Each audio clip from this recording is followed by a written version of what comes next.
assunto. A gente vai conversar agora com o doutor Alexandre Naime. Ele é chefe de infectologia do Hospital da Universidade Estadual Paulista. Ô, doutor, boa noite. Obrigado por ter aceitado o nosso convite nesse dia de Natal, dia 25, para poder ajudar a gente a explicar o que está acontecendo.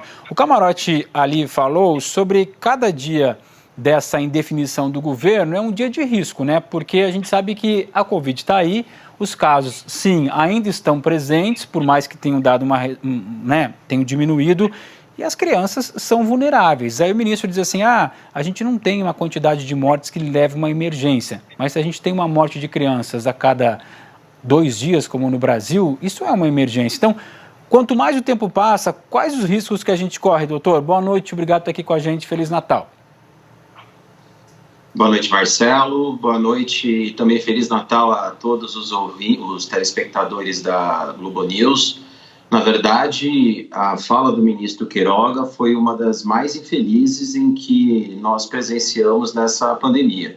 Normatizar ou relativizar o número absurdo de óbitos que nós tivemos em criança, como você falou, são um óbito a cada 2 dias. A Sociedade Brasileira de Pediatria nos informa que os dados oficiais mostram mais de 2.000 óbitos desde o começo da pandemia, é algo completamente inaceitável, principalmente se tratando de um gestor do Ministério da Saúde que, inclusive, tem um diploma de medicina.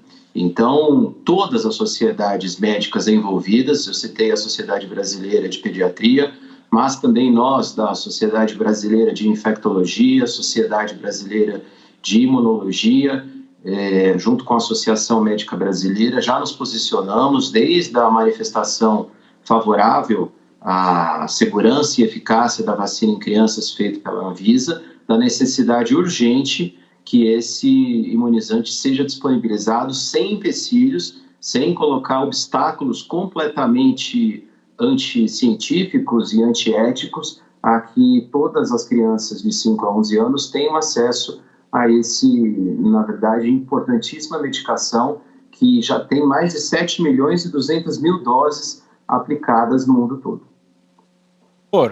Doutor, e que orientação a gente dá para os pais, né? Enquanto essa definição não acontece, enquanto a vacinação não começa, que cuidados os pais devem tomar com essas crianças? Justamente porque a gente sabe que elas transmitem muito, né? Então, quais são os cuidados que nunca são demais serem reforçados, que esses pais e mães devem tomar? Na verdade, Marcelo, nós estamos num período até muito perigoso em relação à transmissão do SARS-CoV-2, que é o vírus que causa a Covid, porque estamos justamente num período de festa, onde as famílias se encontram, onde é muito difícil termos controle em relação ao distanciamento social e muitas vezes até em relação ao uso de máscara. O principal fator protetor em relação às crianças é se elas tiverem qualquer tipo de sintoma, que essas crianças não tenham contato com mais nenhuma outra pessoa, porque as crianças podem transmitir, podem levar o vírus da Covid-19 para os seus familiares.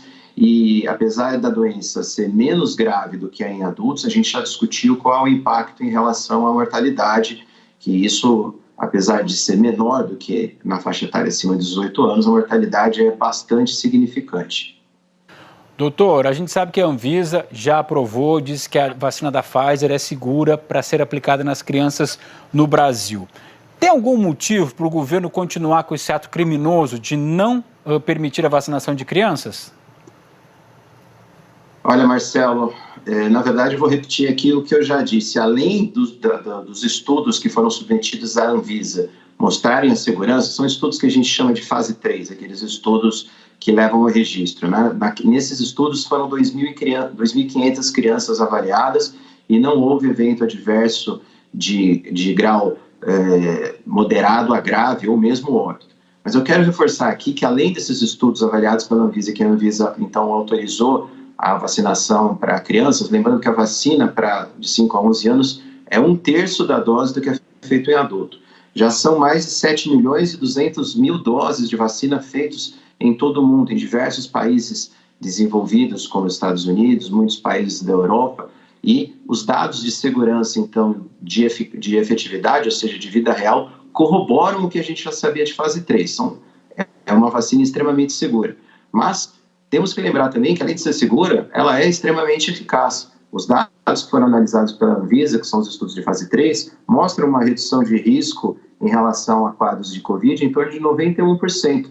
Então, é um risco muito diminuído da criança desenvolver algum quadro, e a gente sabe que quanto mais assintomática é a pessoa portadora, menor a transmissão, então isso tem impacto em relação à transmissibilidade, num momento tão peculiar, tão perigoso que nós vivemos, que além de ser um período de festas, onde as pessoas estão juntas, temos já a circulação da variante Ômicron no Brasil, uma variante que está fazendo estrago em muitos países da Europa, nos Estados Unidos, elevando muito o número de casos, e aqui no Brasil provavelmente também nós já estamos vivendo esse aumento de número de casos, só não estamos conseguindo ver porque tivemos aí um apagão no sistema de notificação da Covid, mas locais onde você tem essa notificação de forma mais científica, mais seriada, eu cito aqui 2 exemplos. O pessoal do Hospital Albert Einstein já nas últimas 2 semanas nos sinaliza com aumento de números de casos de Covid. A cidade que eu falo aqui em Botucatu também tem um monitoramento muito importante, sempre com PCR,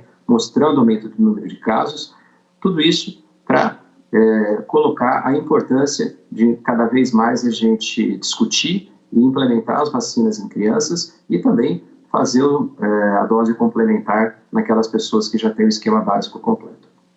Doutor Alexandre, muito obrigado por atender a gente nesse dia de Natal. Um abraço para o senhor aí, Feliz Natal. Feliz Natal para você, Marcelo, e para todos os telespectadores da Globo News. Um abraço.